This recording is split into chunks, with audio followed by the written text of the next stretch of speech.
강력한 남자와 함께 강력 사건을 풀어보는 시간입니다. 돌직구 강력반 시작하겠습니다. 오늘도 돌직구 강력반장 범죄 프로파일러 배상원 반장님 나오셨습니다. 배 반장님 어서 오세요. 안녕하세요. 첫 번째 강력 사건부터 풀어보겠습니다. 단서부터 보시죠. 싸이 씨인데요. 경찰에 입건됐다고 합니다. 이유는 뭘까요? 가수 싸이가 경찰에 입건된 이유는 의료법 위반 의혹입니다. 2022년부터 대면 진료 없이 향정신성 의약품을 처방받았다라는 논란이 일고 있습니다. 수면장애나 불안장애 등에 사용되는 약물이라고 합니다. 거기에 매니저가 대리 수령한 의혹도 제기됐습니다. 의료법 위반 혐의로 수사 중인 건데요. 경찰은 관련 진료 기록 확보를 위해서 해당 병원을 압수수색했다라고 합니다. 자, 일단 반장님, 갑작스러운 싸이 씨의 입건 소식인데 경찰이 압수수색까지 했어요, 병원을? 예, 그렇습니다. 의료법 위반이 되겠습니다. 대리 처방은 명백히 불법입니다. 17조 1항에 있고요. 징역 1년, 1,000만 원 미만의 벌금까지 물을 수 있거든요. 이게 사실은 대리 처방 자체가 문제가 아니라 그걸 가지고 이제 마약으로 모아서 마약을 상용하는 그런 것 때문에 대리 처방은 사실은 엄격히 불법으로 처리되고 있습니다. 특히 지금 나오는 약품도 향정신성 의약품이라고 해서 그 안에 들어가는, 혹시 기억나실지 모르겠지만 전 프로야구 선수 오재원 씨 관련된 약품과 동일한 거라고 생각합니다. 오재원 씨가 이 약품을 마약성으로 활용해서 크게 처벌받았잖아요. 그렇죠. 그 약품이라고 얘기가 되고 있습니다. 그렇군요. 자, 아직은 이 싸이 씨가 처방 없이 뭐 된 건지 그 여부는 좀 아직 불확실합니다. 싸이 씨 소속사의 입장도 나왔는데 함께 보시죠. 자, 코로나 시기에 비대면 진료로 처방받았다라는 입장이에요. 그러니까 처방 없이 한 게 아니다. 그러니까 다른 사람의 명의로 뭐 약을 빼돌린 건 아니다라는 거죠. 정확하게 싸이 씨 이름으로 비대면 진료 처방을 받았다. 다만 일정이 바빠서 매니저가 대신 수령했다라고 해명하고 있어요. 아니랬다. 만성적 수면 장애로 수면제 복용, 의료진의 지도하에 정해진 용량을 복용했다. 심려를 끼쳐 죄송하다라는 입장이 나왔습니다. 어떻게 보십니까? 아니랬다. 글쎄요, 이건 법 관련된 부분이고요. 본인이 그 정도의 시간도 없었다. 사실 저것은 한 달에 한 번 정도만 가도 되거든요. 왜냐하면 그 정도로 이제 장기적으로 처방을 해주거든요. 근데 매니저가 대리 수령했다.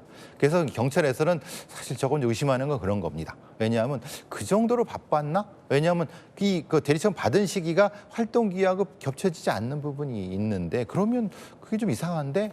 그러니까 다른 어떤 이유가 있지 않을까? 라는 것을 이제 의심하고 있는 거죠. 그렇군요. 일단 싸이 소속사 측의 입장을 보면 비대면 처방은 받은 것 같아요. 예. 담당 그 의사도 예를 들어 제3자의 어떤 대리 처방에 대해서는 담당 의사도 강하게 지금 부인하고 있는 입장인 것 같으니까 그렇죠. 코로나 시절 때 이 비대면 처방 받았던 것을 관행적으로 좀 이어왔다라는 게 지금 싸이 씨 측의 입장인 거죠. 그런데 그게 벌써 2021년에 끝났거든요. 네. 벌써 4년이나 지난 전인데 그 22년, 뭐 23년 정도라면 이해할 수 있겠어요. 근데 지금 2025년이에요. 그러니까 그게 관행적으로 했다 하더라도 4년 동안 계속 해왔다는 게 좀 이상하지 않습니까? 만약에 코로나 시기라고 하면 2003년쯤이면은 뭐 저 정도 불찰이고 뭐 하지 말하는 뭐 실수다라고 하는데 2025년까지도 그걸 지속적으로 그랬다고 하면은 저건 사실 그 양이 많잖아요. 그것도 저거는 마약류로 취급받고 있는 거거든요. 그래서 저게 조금, 그래서 경찰도 의심하는 게 그거죠. 너무 시기가 그렇군요. 그러니까 그렇게 얘기하기에는 너무 그냥 이거잖아요. 저기 처리 좀 해주세요. 우리 매니저 갈 겁니다. 이걸 의사가 받아들였다는 거잖아요. 그럼 의사도 문제입니다. 의사도 처벌받습니다. 물론 이제 뭐 실형까지 가진 않겠지만은 보통 이제 벌금 거의 뭐 700만, 500만 나오거든요.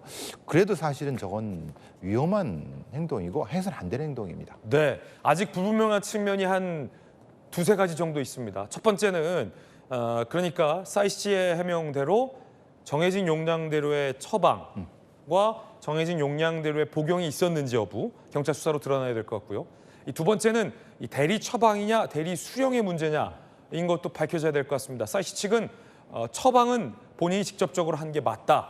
다만 대리 수령한 부분이 잘못이다라고 주장을 하고 있거든요. 자, 그럼 세 번째 대리 수령. 그러니까 처방은 본인이 하고 약을 매니저가 받아온다. 이건 가능한 겁니까?